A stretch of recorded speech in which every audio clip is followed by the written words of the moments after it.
এই আমাদের পেঁয়াজের ক্ষেত, পেঁয়াজের প্রজেক্ট। ওখানে গোলালু,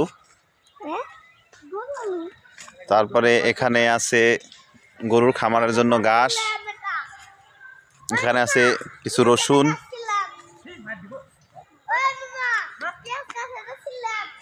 এখানে আছে আমাদের কাঠবাগান, মেহগনির বাগান,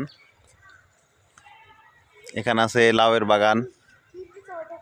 এই যে এখানে আছে সাঙ্গুপাঙ্গু, মাহতাব, লাজিম, রিয়াদ, অ্যাসিস্টেন্টরা। আর ওই যে এখানে তামাক ক্ষেত এবং ভুট্টা ক্ষেত।